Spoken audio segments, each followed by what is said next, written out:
Hello everyone, welcome to this video. We're going to run through the Skull and Bones 1.3 patch notes. Now this is a very big patch, a lot of changes coming, a lot of bug fixes as well. Going to run through the patch notes, see what's going on, and by the time you watch this video, it would have dropped. So let's go. Right, so here we go, the 1.3 patch notes. So like I say, this is a very big patch. It's deemed the Year 1 Season 1.3 patch notes. So let's get started. First off, the Season 1 has been extended by 1 week. So it's now going to be a 13-week season, not a 12-week season. Voice chat and text chat will be re-enabled in this patch. Now, there is a dev note there saying we previously disabled voice and text as it was causing major stability issues. We have fixed the underlying technical issue and have observed no major stability impacts relating game and voice text chat. So for internal tests, and we are confident of re-enabling group chat. We can finally talk in game, guys. It's finally here. They've re-enabled the voice and text chat. That's going to make life a lot easier when you're in game with people. You're not in Discord or in a group chat anywhere else. So that's just finally they have done that, which is awesome. So next up is the open world PvP. Now this bit, I wasn't too sure upon, but when I actually read into it, so players can opt in for open world PvP. Players can opt in for open world PvP through the set sail screen before embarking from outposts and dens. So it means you can actually play an hour on PvE and they go, you know what? Let's have a bit of fun, and then turn on PvP when you go to set sail. So it's not even when you like log into the game, it's from the set sail screen before you leave the outpost, which I think is pretty cool. Now you can turn the PvP flag on to engage in combat with other players that also have their PvP flag on anywhere out to sea, even outside of PvP events. Now, to me, that sounds like, and we're going to find out when we play the game live, it sounds like it's going to be a mix of PvP going on around PvE players. So you could actually sit there and just watch a great battle by the sound of it. But we'll find out in the weeks to come when we play the game. PvP flag on players. The current kill streak can be identified by the red skull icon beside the profile names. Hitting a group mate also with PvP on will damage them. Friendly fire. So friendly fire's on. That's gonna be that could lead to a lot of trouble, but friendly fire is on with this one. PvP flag on players are unable to deal damage to players with PvP off and vice versa. So that's all right then. So at least if you've got a PvP player next to you and you're doing something, you know, you can't damage each other, which is good. I'm more of a PvE kind of guy. But every now and again, I like to get a bit salty and go PvP. So this is kind of a good thing for me. They can see. So, okay. So when the PvP flag is on, they can see all other players with the PvP flag on as a red arrow on the map. So you can actually go hunting people, which that could be interesting as well. Ship rank of players is ignored during PvP combat in open world PvP. Okay, fair enough. You want to take the opportunity to improve PvP experience and fine-tune some of the mechanics. So, just so you're aware, this whole link to this page will be down below in the description. So if you want to go and check it out yourself afterwards, feel free. It's going to be probably easier for you guys to read through most of the bug fixes and updates. So additional changes to PvP. Updated matchmaking criteria to account for the last selected PvP flag on or off preference. When attempting to match players together, players are more inclined to PvP will have higher likelihood of being matched to the same server. But that's a good update, that one, to the matchmaking. Updated damage matrices. Matrices, had to think of what that word was, for PvP damage and repair. So affects all PvP, including overall PvP cover and wages. So they've updated the damage matrices. That's a hard word to say at this time in the morning. They have added a UI feedback for when player target cannot be repaired by another player. Okay, cool. So this is the charts they've put up. So what we got? Player, PvP flag off. No PvP. Okay, that's fair. Yeah. So pretty much, if you've got your PvP flag off, you can't do any PvP. Unless, like, that's it. Unless you're, well, obviously in events. So yeah, here we go. So PvP flag off, PvP flag off. In PvP event, you can do player versus player. Cool. So that makes sense. So PvP, yeah, so... Okay, that makes sense. And then repair.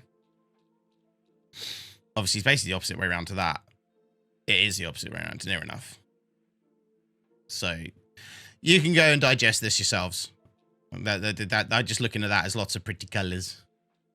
Anyways, gameplay updates. So combat, improve the visual clarity of the rocket aiming reticle. Now that has kind of bugged me a lot, that you couldn't really see where you're aiming with the rockets. So that's kind of handy.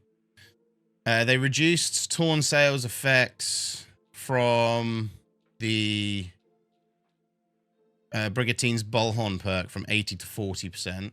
Increase the duration of torn sails for players to 10.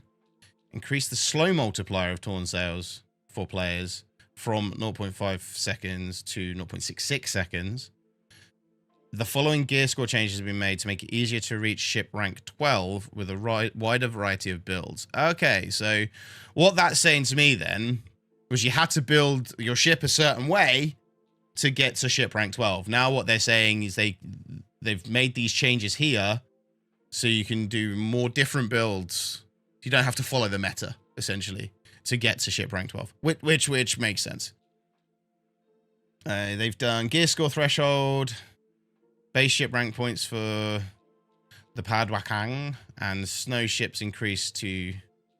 So there's not a huge difference. There's just a few, like, minor tweaks here and there looking at it. Like I say, you can go and read all this fully yourselves, and like I say, I'll drop the link down in the description below.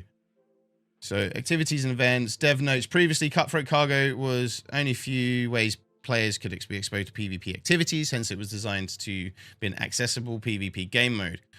With open world PvP now available, we're making Cutthroat Cargo fairer by restricting fast travel and participation after activity is started. So you can't fast travel after it started, which is going to make a big difference, because you could fast travel to a nearby once you had accepted it. So now what that's sort of saying to me is either way, you have to sail there. Like, that's the way it sounds like to me. Players, so Cutthroat Cargo, players can now opt in to the activity during the pre-activity countdown period. Players are unable to opt in after the activity has started. Well, that makes sense. It'd be nice when it's just you. Just you in it. No one else can join. You're like, yeah, I've got an easy one here. Participants are now unable to fast travel during the active period of the activity. Oh, active period. Okay, so you can still fast travel to nearby until it starts.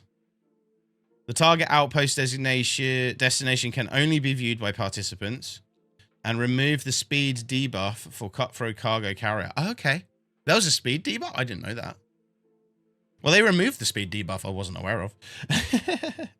Helm Wager, they've again removed the speed debuff as well. I didn't realize there was a speed debuff on them. Legendary Heist. Increase the chance of Legendary Heist opportunity spawning. So that's cool. So there'll be more chances of getting Legendary Heists, which is always a winner in my eyes. Legendary Heists are a pretty good thing. The manufactory that is rewarded after successful Legendary Heist is no longer restricted to the region where the heist takes place. However, only manufactories from the unlocked regions will be awarded. Okay, so you have to unlock all the manufactories to potentially get a drop from one of all of the manufactories. That makes sense. La Peste. Reduce damage dealt by explosive minion ships of La Peste to La Peste himself. So a rebalance was done as the damage dealt by La Peste from the minion ships was higher than expected. The option to use the minion ship against La Peste remains a viable strategy for players to utilize. So they've just made a reduction in damage. Added recommended ship rank and recommended number of players to the map panels for higher difficulty activities. That makes sense. It allows people to know what they're actually going into. So the helm changes. The opportunities will continue to be generated for players that have all manufactories, increased funding duration, and storage space. So they've not changed anything at level 10, but you've got 1 to 9. They have new funding duration, 2 hours, 4 hours, 6 hours, 12 hours. So it just doubles every single... No, it doubles up to level 4. Then it 18, 25, 30. It goes up roughly 5 hours or 7 hours, level 5 to level 6. But then from there, it goes up 5 hours a time, which makes sense. And unchanged. And the capacities, again, double 1 and 2 and 3. It says unchanged. I don't know what the original capacity was. But hey. So, okay, that's fair. So, contracts. A shipwrecked soul they've added road ambushes. We fixed a couple of unintended behaviors related to this contract. Please see below in the bug fixes section. So, brokered ground, reduced the number of caches required to you to deliver from 3 to 1. Added a new step to collect the reports from Lanitra. Moonsmoke Queen, reduced damage and health of General Van's Knickel's ship. Van Inkle's, Cankle's, Quankle's ship. I don't know. Van Thingamajig.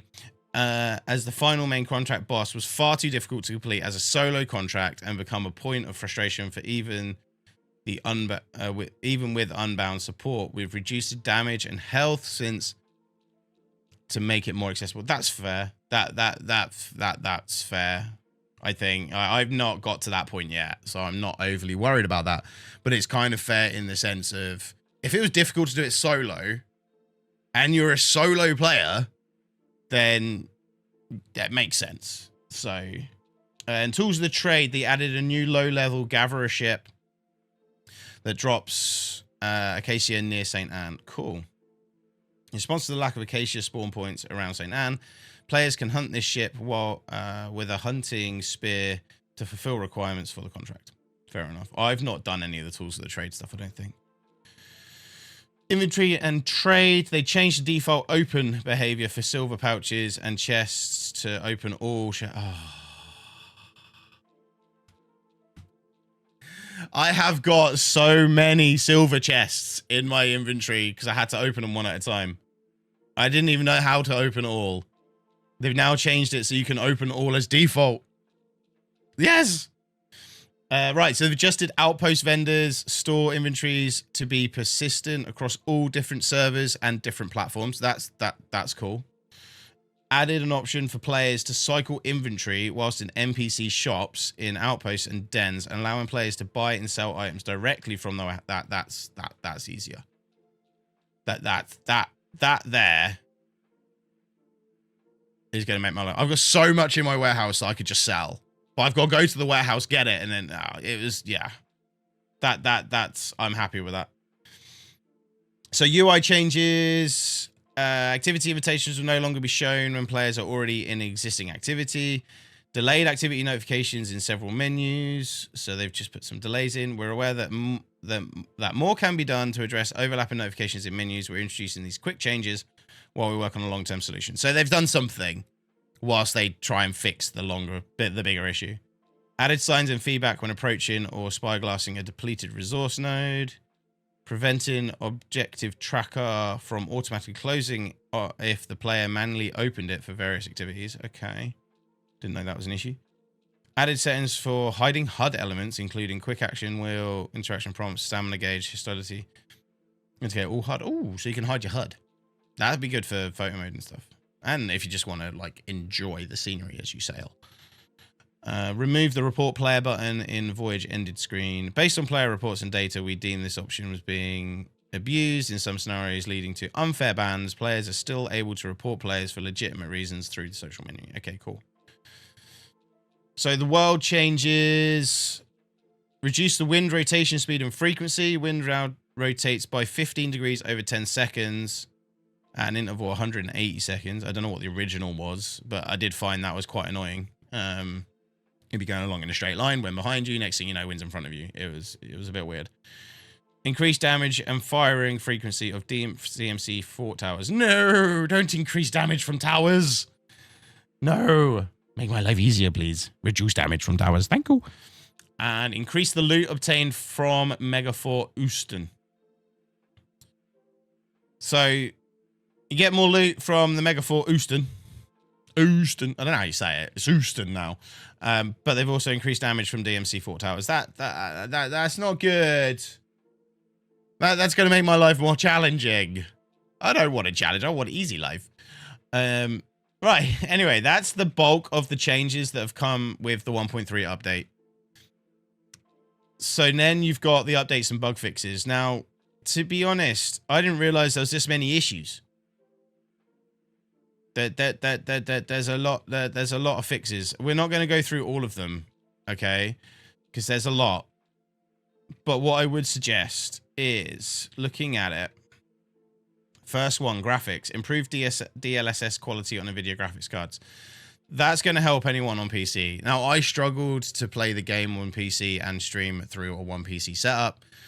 So this could help quite a bit, providing it's been done properly. I'm not going to find it out because I have the game on Xbox. So that's just something, if anyone wants to let me know if that's made any difference, especially if you stream at the same time, then please leave a comment down below and just let us know. Just let us know. Let's see if that's actually made a difference. So they've changed some activities and events, fixed an issue where La Peste events could spawn close to St. Anne. They've fixed an issue where Zara Haribu could not be killed in some scenarios, and they fixed an issue where Kuharibu is unable to move normally if it's being attacked repeatedly. So that's just some that's just some ease of life stuff. Like, you're not going to worry about La Peste spawning right outside St. Anne, basically. Audio, fixed an issue where footsteps audio was only audible on the left side of headphones. I didn't even know that was a problem. Just hearing footsteps in my left ear. Fixed issues where ship crew would incorrectly play a line indicated the player's cargo is full. And fixed an issue where placeholder voices could be heard when players. I didn't know that was there either.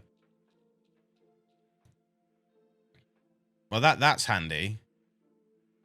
Fixed an issue where Greek fire could unintentionally trigger the weak point damage multiplier for multiple times. So that's good for you as the player. Lots of contract fixes. Is there any that really stand out? No, not really. Nothing's really standing out. I think these are all just fixed issue of character ship would move automatically when using a controller. Fixed an issue where players walk mode could reset from toggle to hold. So I think I've had that issue a few times, which is handy. Graphics fixes. Fixing issues where lighting abruptly changes after leaving interaction. Fixing an issue where hull colors would disable emissive effects on sail. I was about to say snails. On snails, no, on sails. Fixed an issue where equipping sail cosmetics on the snow caused visual issues on the sails. And fixed an issue where ship wheels could visually clip with the ship elements on the crew look screen. Okay, so there's just some, that is just some like cosmetic stuff, all of that pretty much. Lots of fixes to the helm, lots of fixes to items, equipment, bunch of fixes to the UI. A lot of fixes to the UI. A lot of fixes. World fixes, not so many. Fix an issue where players could be kicked from the server when transitioning from atolls to St. Anne.